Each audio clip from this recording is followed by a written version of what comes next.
Marcus Chen had always been the invisible man in his own company. For 8 years, he'd worked at Sterling and Associates, a mid-sized consulting firm where office politics ruled everything. His cubicle sat in the far corner of the building, away from the windows, away from the executive offices, away from anyone who mattered. Every morning, Marcus arrived at exactly 8:30 a.m., grabbed his coffee from the break room, and settled into his routine. He processed reports, analyzed data, and submitted recommendations that someone else would present to the clients. His work was solid, his results impressive, but somehow his name never appeared on the presentations. His ideas became other people's victories. The breaking point came on a Tuesday in March. Marcus had spent 3 months developing a comprehensive strategy for their biggest client, a manufacturing company losing market share to overseas competitors. His solution was brilliant, a complete digital transformation plan that would cut costs by 30% while improving efficiency. He'd worked nights and weekends, missed his daughter's soccer games, and postponed his vacation to perfect every detail. When presentation day arrived, Marcus expected to finally step out of the shadows. Instead, he watched from the back of the conference room as his direct supervisor, Janet Morrison, delivered his entire proposal word for word. She stood confidently at the front of the room, clicking through slides Marcus had created, explaining concepts Marcus had developed, taking credit for months of Marcus's life. The client loved it. They signed a $2 million contract extension on the spot. Janet received a promotion to senior partner within the week. Marcus got a standard annual review and a 2% raise. That night, Marcus sat in his home office staring at his computer screen.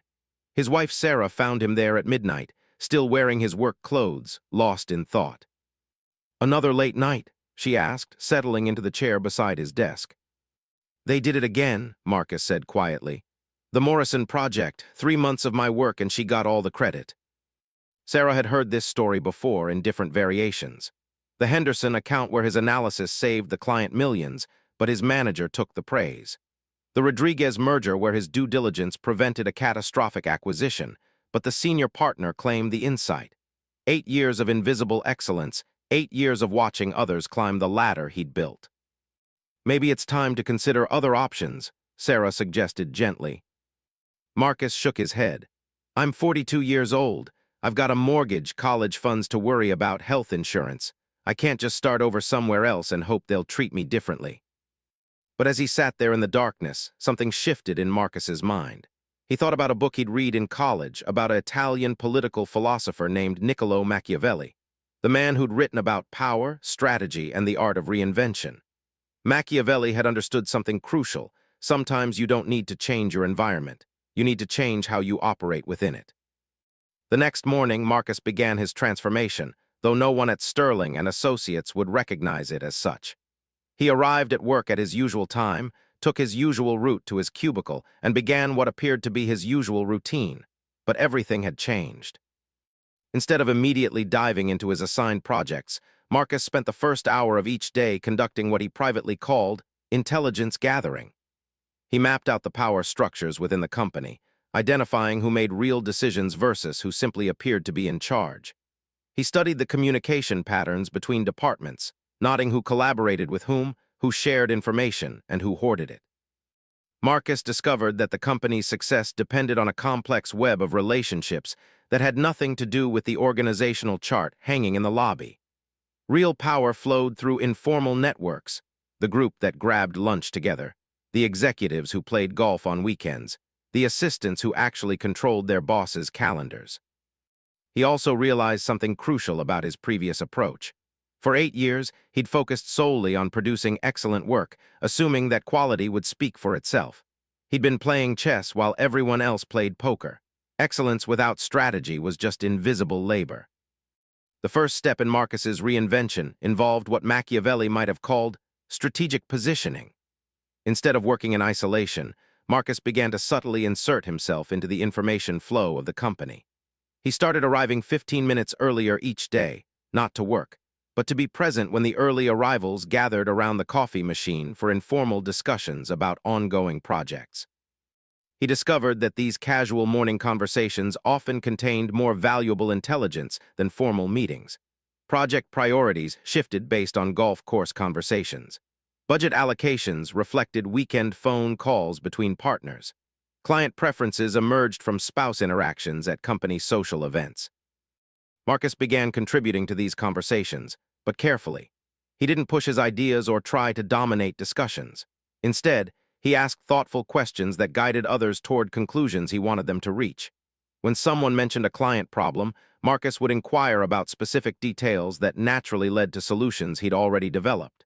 When partners discussed new opportunities, his questions would highlight considerations that positioned his expertise as essential. Within 6 weeks, something remarkable happened. Senior partners began seeking out Marcus's opinions during these informal gatherings.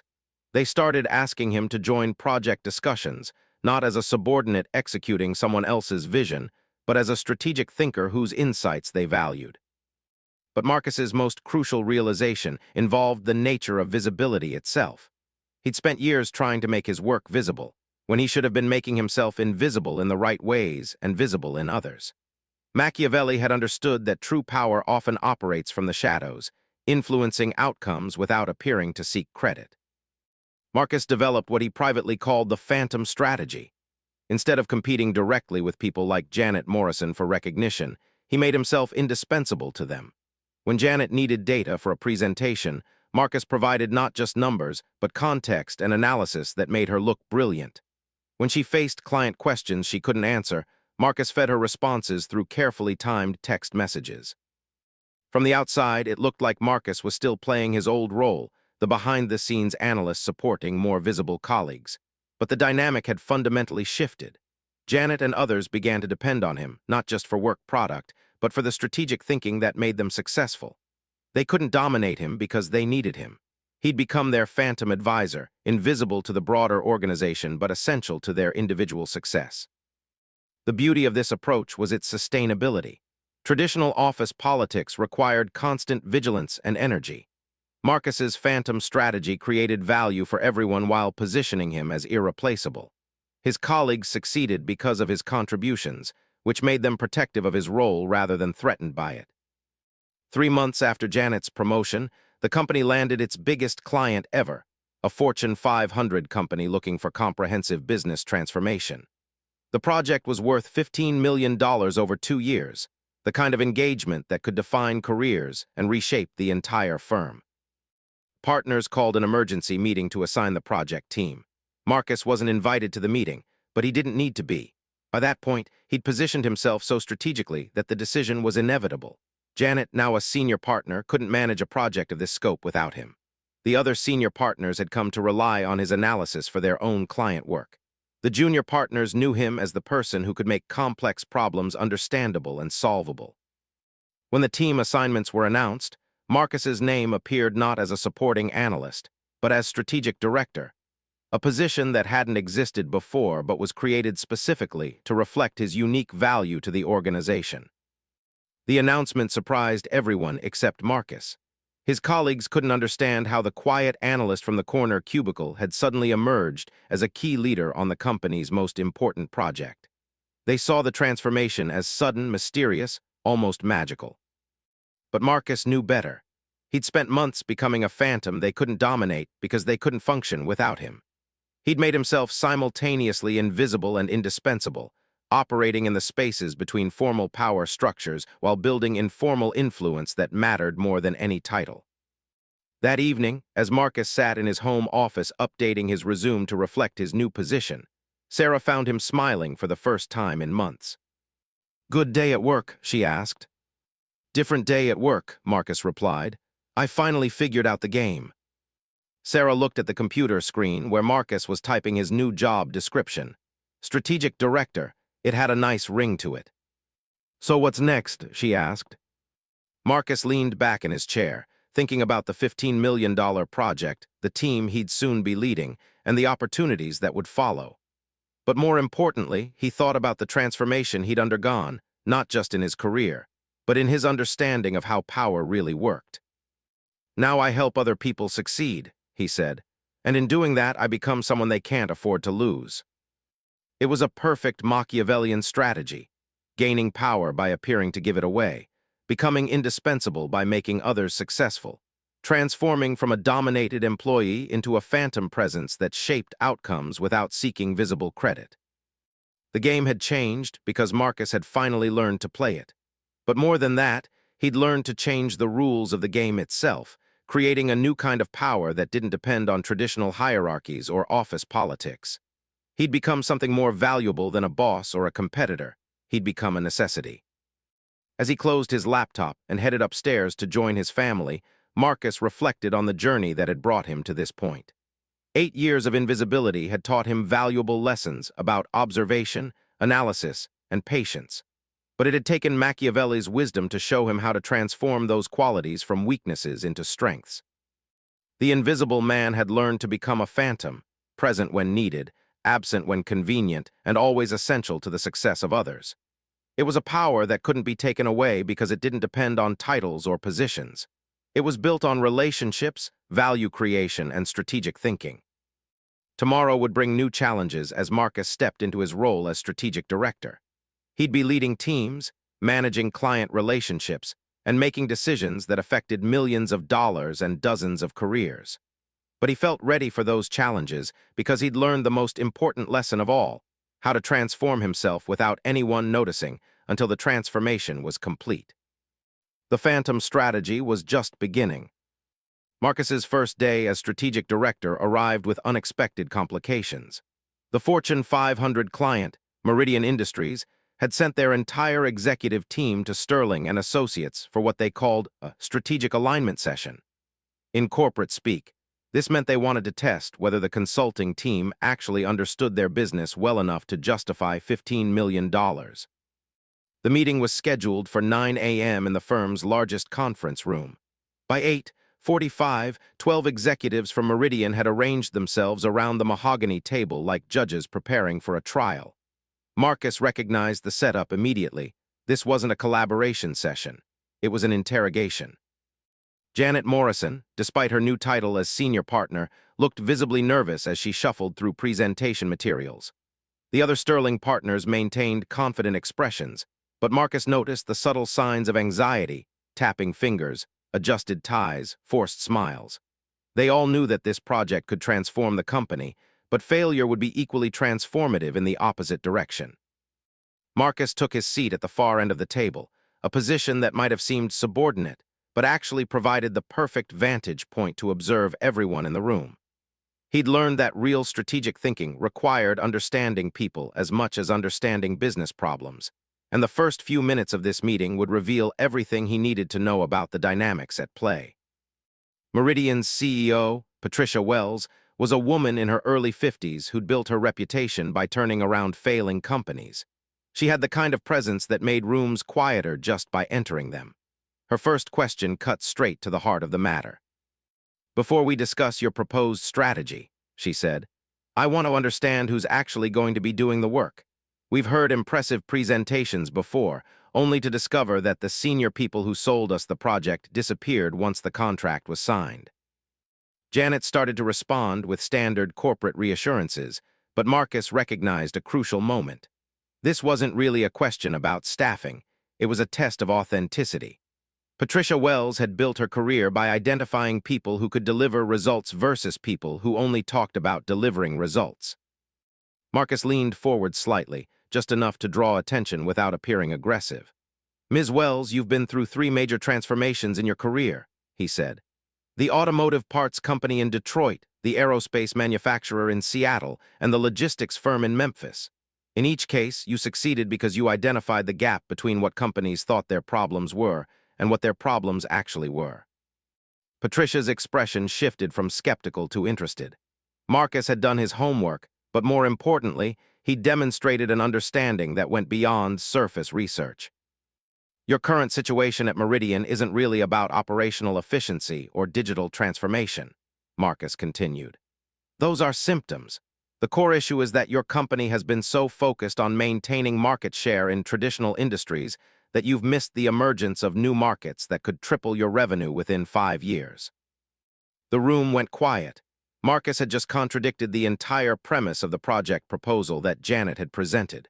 According to the original plan, Meridian needed help optimizing existing operations. Marcus was suggesting they needed to fundamentally reimagine their business model. Patricia Wells smiled for the first time since entering the room. "Go on." Marcus stood and moved to the whiteboard, but not to make a presentation. Instead, he began asking questions that revealed his deep understanding of Meridian's real challenges. He inquired about their supply chain relationships in Southeast Asia, their patent portfolio in emerging technologies, and their customer acquisition costs in demographic segments that wouldn't exist 5 years ago. With each question, it became clear that Marcus had analyzed Meridian's business at a level of detail that impressed even their own executives. But more importantly, his questions guided the discussion toward insights that the Meridian team hadn't fully recognized themselves. Within 30 minutes, the entire dynamic of the meeting had changed. Instead of Sterling's team trying to convince Meridian to accept their proposal, the Meridian executives were collaborating with Marcus to understand their own strategic opportunities. He'd transformed an interrogation into a strategic planning session where everyone in the room was learning something new. Janet Morrison watched this transformation with a mixture of admiration and concern. She'd hired Marcus to support her leadership of this project, but he was clearly operating at a level that made her own role somewhat redundant. However, she was smart enough to recognize that her success depended on his capabilities, not on maintaining artificial hierarchy. The Phantom strategy was working exactly as Marcus had planned. By focusing on creating value for everyone in the room rather than promoting himself, he'd established credibility that couldn't be questioned. Patricia Wells wasn't impressed by his title or his position in the company hierarchy. She was impressed by his thinking and his understanding of her business. 2 hours into what was supposed to be a 1-hour meeting, Patricia Wells made a decision that would reshape the entire project. "I want to modify our agreement," she announced. "The operational improvements we discussed are still important, but I'm more interested in the strategic repositioning that Marcus outlined. Can Sterling and Associates handle both components?" Janet looked at the other partners, who were clearly calculating the financial implications of an expanded project scope. "Absolutely," she said.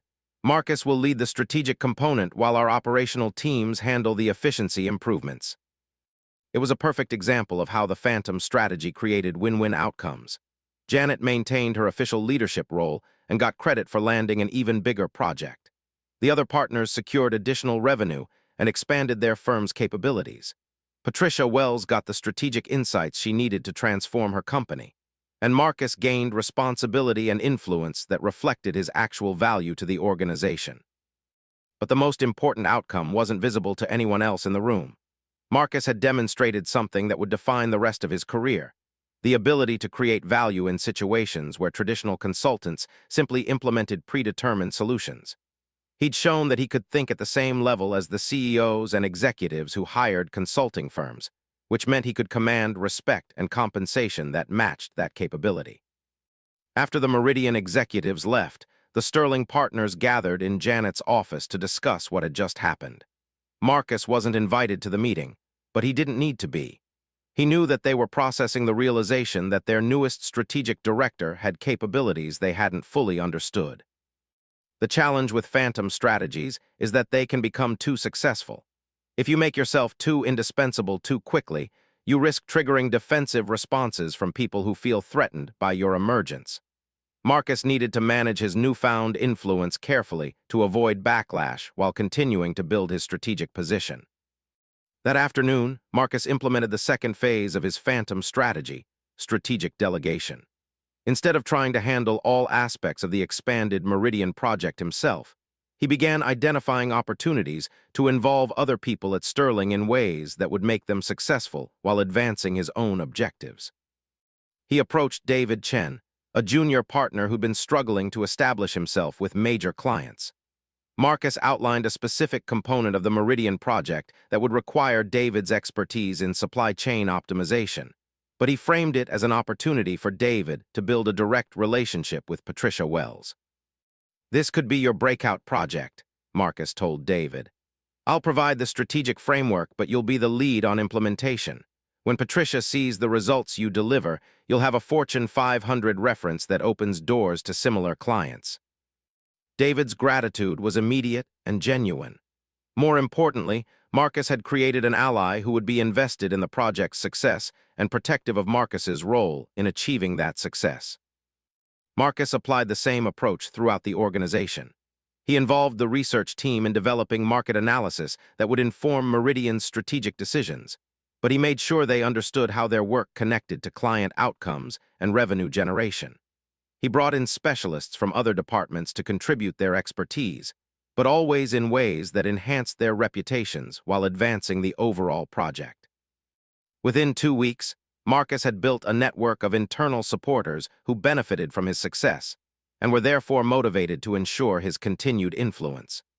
He'd transformed from an individual contributor trying to gain recognition into a strategic orchestrator who created opportunities for others while advancing his own objectives. The Phantom strategy's most powerful element was its sustainability. Traditional office politics required constant energy and vigilance because they were fundamentally competitive. Your success came at the expense of others. Marcus's approach was fundamentally collaborative. His success enabled others' success, which created self-reinforcing cycles of mutual support. 3 weeks into the Meridian project, Patricia Wells requested a private meeting with Marcus. They met at her hotel restaurant, away from the formal environment of the Sterling offices. Over coffee, she asked him a question that revealed how effectively his Phantom strategy was working. "I've worked with dozens of consulting firms," she said. "Usually, I deal with senior partners who are focused on maintaining relationships and billing hours, while the actual work gets done by junior people who don't really understand my business. You're different. You think like an operator, not a consultant. Have you ever considered joining a client company?" It was exactly the kind of opportunity that Marcus had hoped his transformation would create. Patricia wasn't just offering him a job. She was recognizing him as someone who could think strategically at the executive level. The Phantom had become visible to the people who mattered most. But Marcus had learned from Machiavelli that the most powerful position is often not the most obvious one. Joining Meridian as an executive would give him more immediate authority and compensation, but it would also limit his influence to a single company. His position at Sterling, properly leveraged, could give him influence across multiple Fortune 500 companies while building a reputation that transcended any single organization. "I'm flattered by the offer," Marcus replied, "but I think I can create more value by helping multiple companies solve strategic challenges rather than focusing on just one.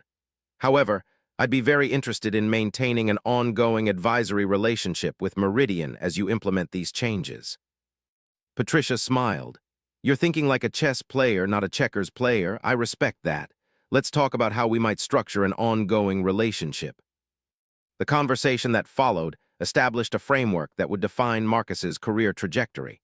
Instead of becoming an employee of any single company, he would develop advisory relationships with multiple clients, providing strategic insights that went beyond traditional consulting services. Sterling and Associates would benefit from expanded client relationships, while Marcus would build a personal brand that created opportunities across industries. That evening, as Marcus drove home, he reflected on how much had changed since his transformation began. 6 months ago, he'd been the invisible analyst whose work was claimed by others. Now he was the strategic advisor that Fortune 500 CEOs wanted to recruit. The Phantom strategy had succeeded beyond his initial expectations. But Marcus also understood that this was just the beginning. True strategic reinvention wasn't about achieving a single goal. It was about positioning yourself to continuously create value and capture opportunities as they emerged. The skills he'd developed and the relationships he'd built were foundations for even greater transformations ahead. As he pulled into his driveway, Marcus saw Sarah waiting at the window, and he realized that his professional transformation had been enabled by personal stability. His family had supported him through years of frustration and months of strategic changes, providing the foundation that made risk-taking possible. The Phantom had emerged not just because of Machiavellian strategy, but because of authentic relationships that gave him the confidence to reinvent himself. That combination, strategic thinking and genuine human connection, would be the key to whatever came next in his evolving career. The success of the Meridian project created an unexpected problem for Marcus. Word traveled quickly through the consulting industry, and within 2 months, he was receiving inquiries from executives at companies he'd never heard of, seeking the kind of strategic insights that had transformed Patricia Wells's business. The phantom had become too visible for his own good. The crisis arrived on a Thursday morning when Marcus found 3 separate job offers in his email inbox. Each came from Fortune 500 companies offering positions with titles like Chief Strategy Officer and Senior Vice President of Business Development.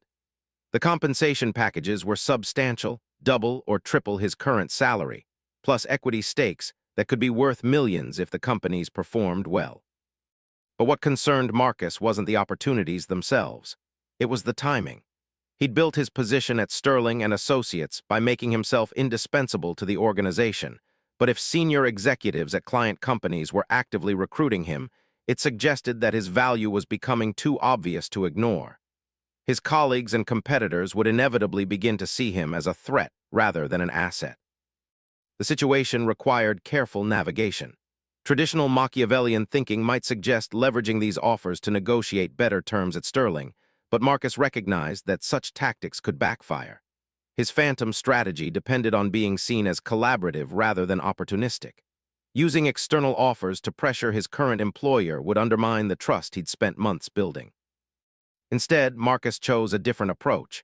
He scheduled individual meetings with each of the executives who'd extended offers, but not to negotiate employment terms. Rather, he wanted to understand what specific challenges had motivated them to recruit him, and whether those challenges represented opportunities for Sterling and Associates to expand its client relationships. The first meeting was with Robert Kim, CEO of Titan Manufacturing, a company struggling to compete with overseas producers while maintaining its domestic manufacturing base. Robert had heard about Marcus's work with Meridian and believed similar strategic thinking could help Titan identify new market opportunities that would justify higher labor costs. Marcus listened carefully to Robert's description of Titan's challenges, asking questions that revealed the complexity of the situation. The company's problems weren't just about cost competitiveness. They were about value proposition. Titan was competing on price in markets where price would always favor overseas producers, when they should have been competing on capabilities that overseas producers couldn't match. Your domestic manufacturing base isn't a disadvantage, Marcus told Robert. It's a strategic asset if you position it correctly. The question is whether you're willing to transform your business model to capture that value. The conversation that followed outlined a comprehensive strategy for repositioning Titan as a premium manufacturer focused on rapid customization, quality assurance, and supply chain reliability. Instead of trying to match overseas prices, they would charge premium prices for capabilities that overseas producers couldn't deliver. But Marcus didn't present this as a consulting proposal. Instead, he framed it as a strategic framework that Robert could implement internally, while offering to provide occasional advisory support through Sterling's existing client relationships. It was a classic phantom move, creating value without claiming ownership, building relationships without demanding exclusive access. Robert was impressed by Marcus's approach, but also curious about his motivations. Most consultants would be pushing for a major engagement, he said. Why are you giving away strategic insights for free? Marcus's response reflected his understanding of long-term relationship building. Because the best client relationships aren't transactional, he said. If this approach helps Titan succeed, you'll remember who provided the insights. If you need more sophisticated support down the road, you'll know who to call. And if you're impressed with the results, you'll recommend us to other executives who face similar challenges. It was a perfect example of phantom strategy in action. Marcus was investing time and expertise without immediate return, but he was building relationships and reputation that would generate opportunities far beyond any single consulting engagement. He was playing a longer game than most consultants understood. The second meeting was with Linda Rodriguez, Chief Operating Officer of Aurora Financial Services, who was leading a digital transformation initiative that had stalled due to internal resistance and technical complications. Linda had heard about Marcus's success with Meridian's strategic repositioning and wondered if similar thinking could help Aurora navigate the challenges of modernizing a traditional financial services company. Marcus spent 2 hours with Linda, exploring the specific obstacles that had prevented Aurora's digital transformation from achieving its intended results. The conversation revealed that the company's approach had been fundamentally flawed. They were trying to digitize existing processes rather than reimagining how financial services could be delivered more effectively. Digital transformation isn't about technology, Marcus explained. It's about using technology to enable business model innovation. You're automating inefficient processes instead of creating new ways to serve customers. The insight led to a discussion about how Aurora could differentiate itself in an increasingly competitive financial services market. Marcus outlined strategies for using digital capabilities to create personalized customer experiences that larger banks couldn't match, while leveraging regulatory compliance as a competitive advantage rather than a burden. Again, Marcus provided these insights as strategic guidance rather than a formal consulting proposal. He positioned Sterling and Associates as a potential partner for implementation support, but made it clear that Aurora could pursue these strategies independently if they preferred. Linda's response was telling. "I've never worked with a consultant who seemed more interested in our success than in selling services," she said. "That's either very confident or very naive." Marcus smiled. "Probably both," he admitted. "But I've learned that the best business relationships are built on trust rather than contracts. If we help you succeed, the business relationship will take care of itself." The third meeting was the most intriguing. Margaret Chen, CEO of Nexus Technologies, wanted to discuss something she called strategic advisory services, ongoing access to strategic thinking without the overhead of traditional consulting engagements. She'd built Nexus into a mid-market technology company, but was struggling to identify opportunities for expansion into larger markets. Margaret's proposal was essentially what Marcus had been moving toward without fully realizing it. Instead of project-based consulting, she wanted access to strategic insights on an ongoing basis, paying a monthly retainer for availability and advice rather than deliverable-based fees. Most consultants either provide generic advice that doesn't reflect our specific situation, or they want to embed entire teams in our organization for months at a time, Margaret explained. "I need something in between strategic thinking that's customized to our business, but doesn't require massive time investment or organizational disruption." The conversation revealed an opportunity that Marcus hadn't previously considered. There was clearly demand for high-level strategic advisory services that fell between traditional consulting and executive recruiting. Companies wanted access to strategic thinking without the commitment and expense of hearing full-time executives or engaging major consulting firms. Marcus spent the following week analyzing what he'd learned from these 3 meetings. The pattern was clear. Senior executives were looking for strategic advisors who could provide insights and guidance without the overhead and politics that typically accompanied consulting relationships. They wanted access to expertise that was both sophisticated and practical, both customized and efficient. More importantly, Marcus realized that his phantom strategy had positioned him perfectly to meet this demand.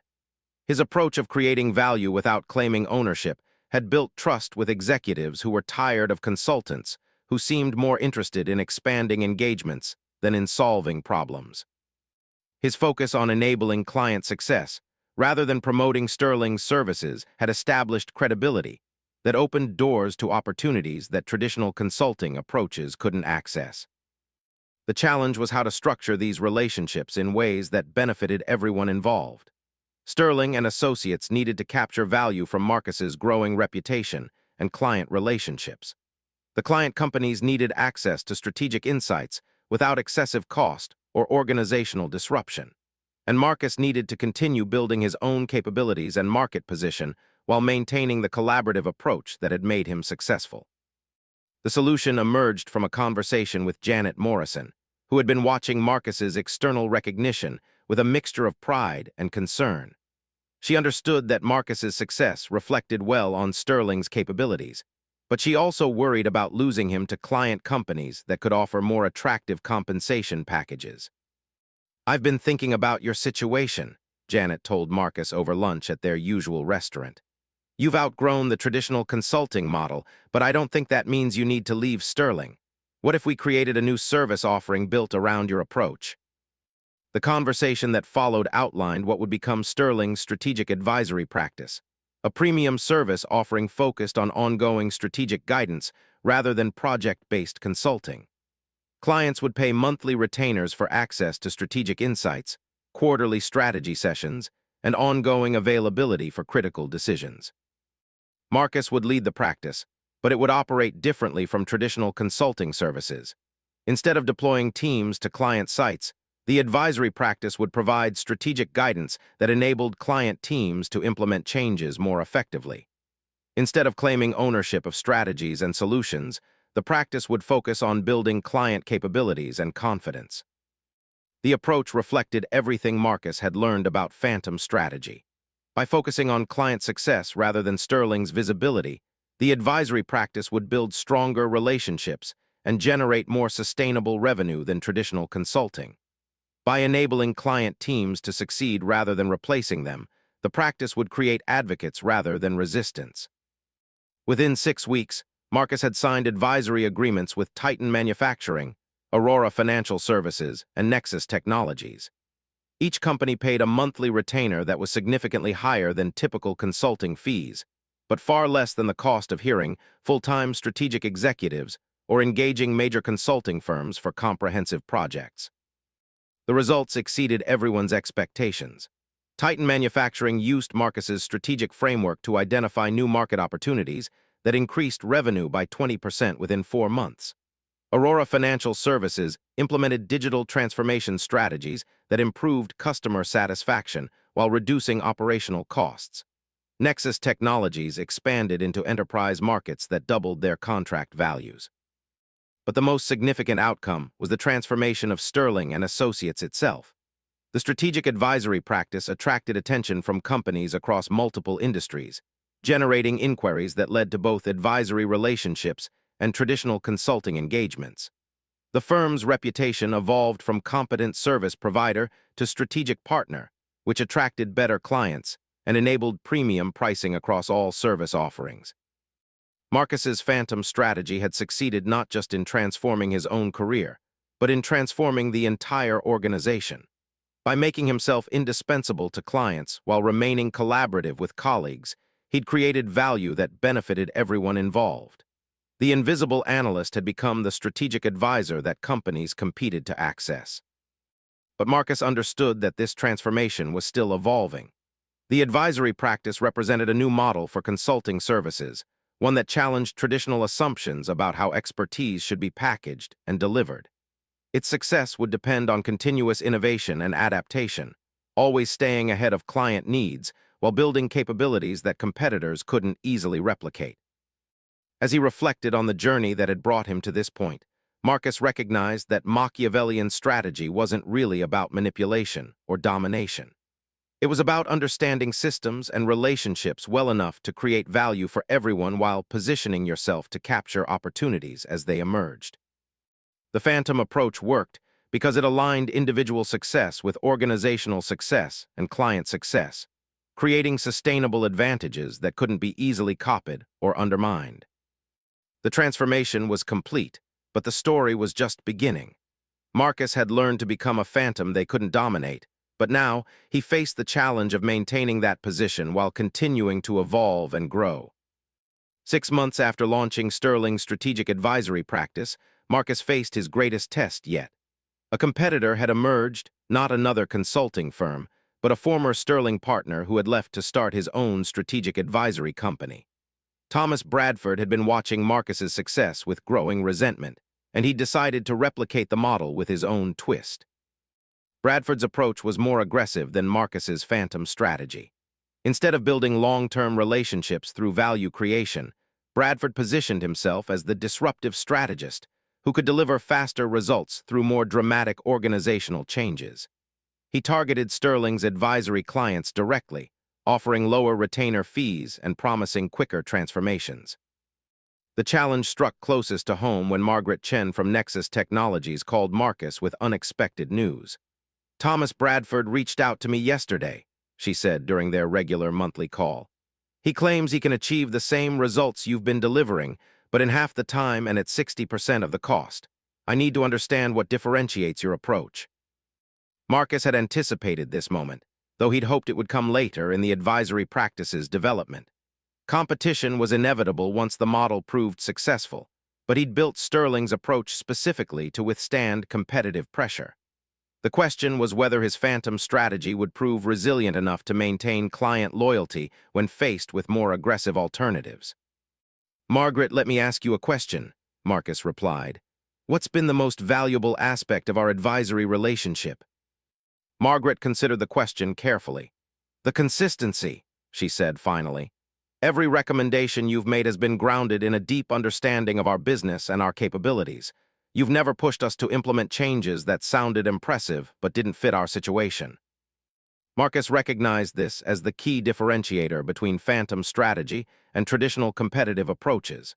Bradford was offering faster and cheaper solutions, but speed and cost were only valuable if the solutions actually worked. Marcus had built his reputation on recommendations that succeeded because they were carefully customized to each client's unique circumstances.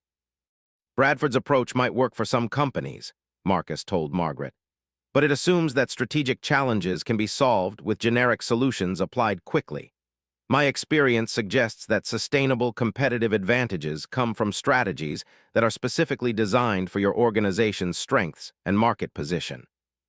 The conversation continued for another 30 minutes, during which Marcus didn't criticize Bradford's approach or pressure Margaret to maintain their existing relationship.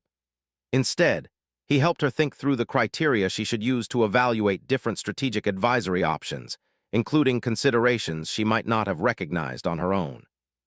By the end of the call, Margaret had decided to continue working with Marcus, but more importantly, she understood why.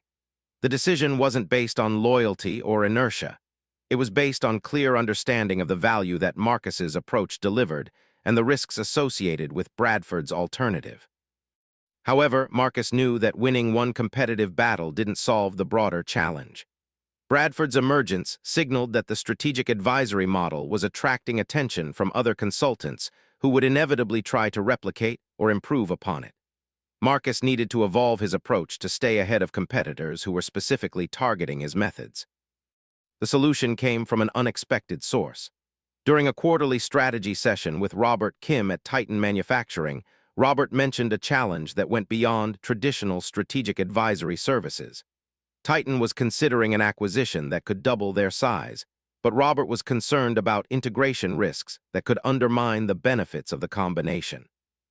"I need someone who understands both strategic thinking and operational implementation," Robert explained. "Most consultants are good at one or the other, but not both, and I can't afford to hire separate advisors for strategy and execution." Marcus recognized this as an opportunity to differentiate his approach even further from competitive alternatives. Traditional strategic advisors focused on high-level guidance, while operational consultants focused on implementation details. But clients needed both capabilities, especially for complex initiatives like mergers and acquisitions. "What if we approached this differently?" Marcus suggested. "Instead of providing advisory services and hoping you can implement the recommendations effectively, what if we designed an approach that integrates strategic guidance with implementation support?" The conversation that followed outlined a new service model that would become Sterling's integrated advisory practice. Instead of limiting relationships to strategic guidance, Marcus would work with client teams throughout the implementation process, providing real-time problem-solving support and course corrections as strategies encountered unexpected challenges. The approach required Marcus to expand his own capabilities beyond strategic thinking to include change management, project coordination, and operational optimization. But it also created barriers to competition that generic strategic advisory services couldn't match. Bradford might be able to replicate Marcus's strategic frameworks, but he couldn't easily replicate the implementation experience and client relationships that enabled successful execution. Within 3 months, Marcus had restructured his advisory relationships to include implementation support for major strategic initiatives. Titan Manufacturing's acquisition integration became a showcase for the new model, demonstrating how strategic guidance could be seamlessly integrated with operational execution to achieve results that exceeded initial projections. The acquisition had initially seemed risky for Titan. The target company, Precision Components, had complementary capabilities but very different organizational culture and operational processes. Traditional approaches to merger integration focused on either maintaining separation to preserve existing capabilities, or forcing rapid integration that risked disrupting successful operations. Marcus worked with both management teams to develop what he called a selective integration strategy, identifying specific areas where integration would create value while preserving autonomy in areas where differences were actually strategic advantages. The approach required sophisticated analysis of both companies' capabilities and careful management of cultural integration processes. 6 months after the acquisition closed, Titan had achieved synergies that exceeded initial projections while maintaining customer satisfaction levels that actually improved during the integration period. More importantly, the combined organization had capabilities that neither company could have developed independently, creating competitive advantages that justified premium pricing in their target markets. Robert Kim's testimonial about the integration success generated inquiries from other executives facing similar challenges. But more significantly, it demonstrated something that Bradford's competitive approach couldn't match: the ability to deliver results in complex, high-stakes situations where strategic thinking had to be combined with operational excellence. The success attracted attention from an unexpected quarter. Patricia Wells from Meridian Industries called Marcus with a proposal that would test his phantom strategy in an entirely new context. "I've been watching what you've accomplished with the advisory practice," Patricia said during their call. "I'm impressed by the results you've achieved and the relationships you've built. I want to discuss an opportunity that could take your approach to the next level." The opportunity was both exciting and challenging. Patricia was leading a consortium of mid-market companies that wanted to collaborate on strategic initiatives that none of them could pursue independently. The consortium needed a strategic advisor who could work across multiple organizations simultaneously, helping them identify opportunities for collaboration while maintaining their individual competitive positions. "It's a complex assignment," Patricia acknowledged. "You'd be working with CEOs who compete with each other in some markets while potentially collaborating in others. You'd need to build trust with executives who are naturally suspicious of sharing strategic information. And you'd need to identify opportunities that benefit all participants without favoring any single company." Marcus recognized this as the ultimate test of phantom strategy. Success would require him to become indispensable to multiple competing organizations simultaneously, creating value for each while managing conflicts of interest and competitive tensions. It was exactly the kind of challenge that would demonstrate whether his approach could scale beyond traditional client relationships. The consortium included 8 companies across different industries, each with revenues between $50 million and $500 million. They shared common challenges: competition from larger corporations, difficulty accessing capital markets, limitations in research and development capabilities. But they operated in different enough markets that collaboration was theoretically possible without direct competitive conflicts. Marcus's first step was to understand each company's strategic position and leadership dynamics individually. He spent 2 weeks conducting confidential interviews with each CEO, exploring their perspectives on industry trends, competitive challenges, and growth opportunities. The conversations revealed both potential areas for collaboration and potential sources of conflict. The breakthrough came when Marcus recognized that the consortium's value wouldn't come from traditional collaboration models like joint ventures or shared services. Instead, it would come from what he called strategic intelligence sharing, collaborative analysis of market trends, competitive dynamics, and emerging opportunities that would benefit all participants without requiring them to share proprietary information or coordinate operational activities. Marcus proposed establishing a quarterly strategic forum where consortium members would share insights about trends they were observing in their respective markets, challenges they were encountering with suppliers or customers, and opportunities they were considering for expansion or innovation. The forum wouldn't involve sharing confidential financial information or competitive strategies, but it would create collective intelligence that would be more valuable than any individual company could develop independently. The first forum session exceeded everyone's expectations. Each CEO shared insights that provided valuable perspective for the others, while the collective discussion revealed patterns and opportunities that none of them had recognized individually.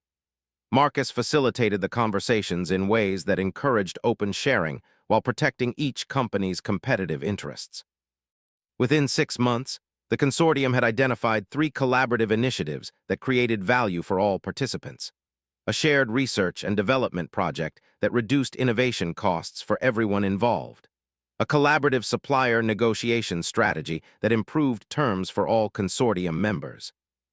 And a joint market analysis effort that identified expansion opportunities that individual companies could pursue independently, but with better information than they could have developed alone. The success of the consortium demonstrated something crucial about Phantom's strategy. Its scalability depended not on managing more clients in traditional ways, but on creating new models for value creation that couldn't be easily replicated by competitors. Bradford's aggressive competitive approach might work for individual client relationships, but it couldn't handle the complex multi-party dynamics that Marcus had learned to navigate. More importantly, the consortium established Marcus's reputation as someone who could handle strategic challenges that went beyond traditional consulting or advisory services. Word of the consortium's success spread through executive networks, generating inquiries about similar collaborative opportunities and complex strategic challenges that required sophisticated thinking and relationship management. By the end of his second year leading Sterling's advisory practices, Marcus had transformed from an invisible analyst into one of the most sought-after strategic advisors in the region. But his success hadn't come from self-promotion or aggressive marketing. It had come from consistently creating value for clients in ways that built trust, demonstrated competence, and generated referrals to increasingly sophisticated opportunities. The Phantom strategy had proven resilient against competitive pressure because it was built on sustainable competitive advantages, deep client relationships, proven results, and capabilities that couldn't be easily copied. Bradford's firm had struggled to gain traction because clients who worked with Marcus understood the difference between strategic thinking that was customized to their specific situations and generic approaches that promised faster results. As Marcus reflected on the journey that had brought him to this point, he realized that Machiavellian strategy wasn't really about becoming invisible or manipulating others. It was about understanding how value was created and captured in complex systems, then positioning yourself to consistently deliver that value in ways that others depended upon and appreciated. The Phantom they couldn't dominate had evolved into the strategic partner they couldn't afford to lose, and that transformation had opened doors to opportunities that Marcus was only beginning to explore. 2 years after his transformation began, Marcus found himself in a position he'd never imagined possible. He was sitting in the boardroom of Sterling and Associates, not as a supporting analyst or even as a strategic director, but as the newly appointed managing partner of the firm. The journey from invisible employee to organizational leader had been completed, but the real test of his Phantom strategy was just beginning. The transition had happened naturally, almost inevitably. Sterling's original managing partner, William Sterling himself, had decided to step back from day-to-day operations to focus on industry relationships and new business development.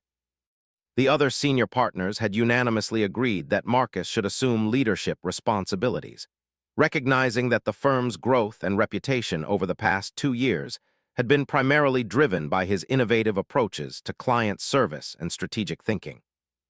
But Marcus's first major challenge as managing partner came from an unexpected direction.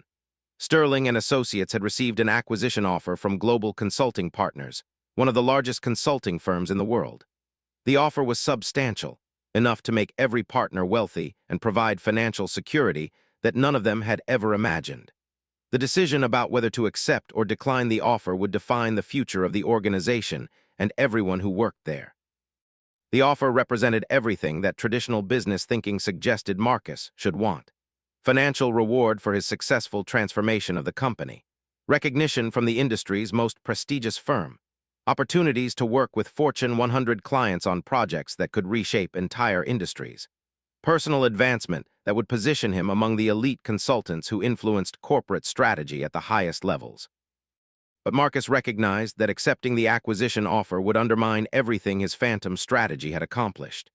Sterling's success had been built on relationships that depended on independence, authenticity, and the ability to provide guidance that wasn't influenced by corporate politics or standardized methodologies. Global Consulting Partners was successful, but their approach to client service was fundamentally different from what Marcus had developed. The decision required careful analysis of competing interests and long-term implications. The partners deserved financial rewards for their investment in the firm's growth. The employees needed job security and career opportunities that Sterling might not be able to provide independently. The clients had relationships and expectations that could be disrupted by organizational changes. And Marcus himself needed to consider whether his phantom strategy could survive and thrive within a large corporate structure.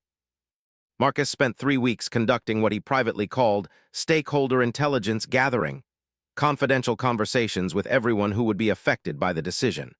He talked to each partner individually, understanding their personal financial situations, career objectives, and concerns about different options.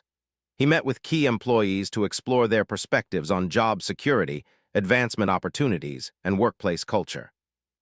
Most importantly, he reached out to major clients to understand how they would react to Sterling becoming part of global consulting partners. The conversations revealed complex dynamics that weren't reflected in the straightforward financial analysis of the acquisition offer. Several partners were indeed attracted to the financial security that the acquisition would provide, but they were also concerned about losing autonomy and creative control over their client relationships. The employees were excited about potential opportunities within a larger organization, but worried about changes to the collaborative culture that had made Sterling an attractive place to work. The client conversations were most revealing. Without exception, Sterling's major clients expressed concern about the acquisition. They had chosen to work with Sterling specifically because of the personalized attention, innovative thinking, and independence that distinguished the firm from larger consulting companies. They worried that acquisition by global consulting partners would eliminate the qualities that made Sterling valuable to them. Patricia Wells from Meridian was particularly direct in her feedback. "Marcus, I've worked with global consulting partners before. They're competent, but they're also bureaucratic and formulaic. The strategic insights you've provided over the past 2 years couldn't have come from a large consulting firm because they required the kind of creative thinking and client-focused attention that corporate structures don't encourage." Margaret Chen from Nexus Technologies echoed similar concerns. "If Sterling becomes part of global consulting partners, I'll assume that our relationship will change fundamentally. Large consulting firms don't provide the kind of ongoing advisory services that have been so valuable to us. They focus on big projects with standardized deliverables." The feedback confirmed Marcus's instincts about the acquisition offer, but it also revealed an opportunity that he hadn't previously considered. Instead of choosing between accepting the offer or declining it, Marcus could use the situation to accelerate Sterling's evolution in directions that would create even greater value for all stakeholders.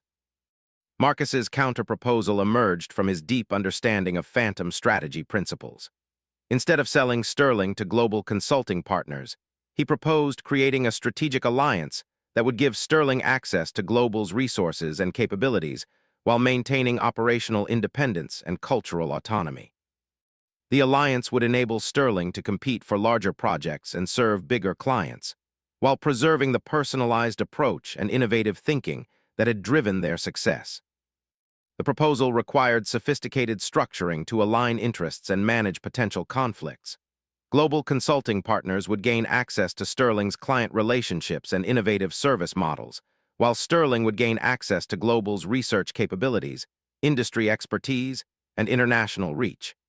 Both organizations would benefit from the collaboration, but neither would be subordinated to the other. Negotiating the alliance required Marcus to apply every aspect of phantom strategy he'd developed. He needed to create value for global consulting partners that justified their investment in the relationship, while protecting Sterling's independence and client relationships. He needed to manage the expectations of Sterling's partners, employees, and clients throughout the process. And he needed to position the alliance as an evolution of Sterling's capabilities, rather than a fundamental change in their approach. The negotiations took 4 months and required multiple rounds of discussions with Global's executive team, Sterling's partners, and key clients who would be affected by the alliance. Marcus's approach throughout the process reflected his understanding that sustainable agreements required genuine win-win outcomes rather than cleverly structured compromises that favored one party over another. The final alliance agreement exceeded everyone's expectations. Sterling maintained complete autonomy over client relationships and service delivery, while gaining access to Global's research capabilities, industry specialists, and international network. Global gained preferred partner status for Sterling's innovative service models and client relationships, while maintaining the flexibility to compete independently in markets where Sterling wasn't active. But the most significant aspect of the alliance was how it demonstrated the scalability of phantom strategy principles. Marcus had transformed a potential acquisition that could have eliminated Sterling's independence into a strategic partnership that strengthened both organizations while preserving what made each one valuable. The announcement of the Sterling Global Alliance generated significant attention within the consulting industry. Business publications wrote articles about the innovative partnership structure and its implications for industry consolidation trends. Competitors studied the agreement to understand how smaller firms could maintain independence while accessing the resources of larger organizations. More importantly, the alliance validated the strategic advisory practice model that Marcus had developed. Global Consulting Partners was particularly interested in adapting Sterling's approach to ongoing client relationships and integrated advisory services for their own client portfolio. The alliance gave Marcus opportunities to test his methods with Global's Fortune 100 clients, while maintaining the boutique firm environment that enabled innovation and creativity. 6 months after the alliance was finalized, Marcus received a call that represented the culmination of his transformation journey. The CEO of a Fortune 50 company wanted to discuss what he called a Chief Strategy Advisor role, essentially creating a position that would give Marcus responsibility for strategic guidance across the entire organization while maintaining his independence as Sterling's managing partner. The conversation revealed how completely Marcus's phantom strategy had succeeded. Instead of climbing traditional corporate hierarchies or building a consulting practice through aggressive business development, he had become recognized as someone who could provide strategic insights that senior executives couldn't access through conventional channels. His reputation was built on results rather than marketing, relationships rather than transactions, and value creation rather than self-promotion. But Marcus declined the Fortune 50 opportunity, recognizing that his greatest impact would come from continuing to evolve the strategic advisory model rather than applying it within a single organization. He had learned that phantom strategy wasn't about achieving specific positions or titles. It was about continuously creating value in ways that opened new opportunities and expanded influence. The Sterling Global Alliance provided the foundation for Marcus's next phase of strategic evolution. Working with Global's international network, he began developing what would become known as the distributed advisory model, providing strategic guidance to multinational companies through coordinated teams of advisors who understood local markets while maintaining global strategic coherence. The model addressed a challenge that traditional consulting firms hadn't solved effectively. Multinational companies needed strategic guidance that was both globally consistent and locally relevant, but most consulting approaches were either too centralized to understand local market dynamics or too decentralized to maintain strategic coherence.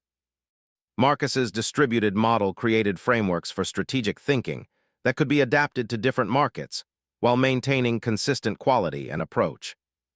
Within 18 months, the distributed advisory model was serving clients across 12 countries, generating revenue that made Sterling one of the fastest-growing consulting firms in the industry. But more importantly, it demonstrated that phantom strategy principles could scale across cultural and organizational boundaries when properly structured and implemented. As Marcus reflected on the complete transformation of his career and Sterling and Associates, he recognized that Machiavelli's insights about power and strategy were fundamentally about understanding human nature and organizational dynamics. The phantom approach worked because it aligned individual success with collective success, creating sustainable competitive advantages that couldn't be easily replicated or undermined. The journey from invisible analyst to international strategic advisor had taken 3 years, but the principles that enabled the transformation were timeless. Focus on creating value rather than claiming credit. Build relationships based on trust and mutual benefit. Understand systems and dynamics well enough to influence outcomes without demanding control. Position yourself to capture opportunities as they emerge rather than trying to force predetermined outcomes. Marcus's story demonstrated that strategic reinvention wasn't about manipulating others or gaming systems. It was about understanding how value was created and captured in complex organizational environments, then consistently delivering that value in ways that others depended upon and appreciated. The phantom they couldn't dominate had become the strategic partner they couldn't imagine operating without. But perhaps the most important lesson from Marcus's transformation was that authentic strategic thinking required genuine concern for others' success. The Phantom strategy worked because it was fundamentally collaborative rather than competitive, focused on creating win-win outcomes rather than zero-sum victories. That approach had enabled Marcus to build influence and achieve success that transcended traditional organizational boundaries and competitive dynamics. As Marcus sat in his office overlooking the city where his transformation had begun, he understood that the story wasn't really about him. It was about the power of strategic thinking applied with authentic concern for others' well-being. The phantom they couldn't dominate had become the strategic advisor they turned to because he genuinely wanted them to succeed. And in enabling their success, he had achieved success that exceeded anything he could have accomplished through traditional competitive approaches. The transformation was complete, but the strategic thinking that enabled it would continue evolving as new challenges and opportunities emerged. Marcus had learned to become a phantom they couldn't dominate, but more importantly, he had learned to become someone they didn't want to dominate, because his success was inextricably linked to their success. That was the true secret of Machiavellian strategic reinvention.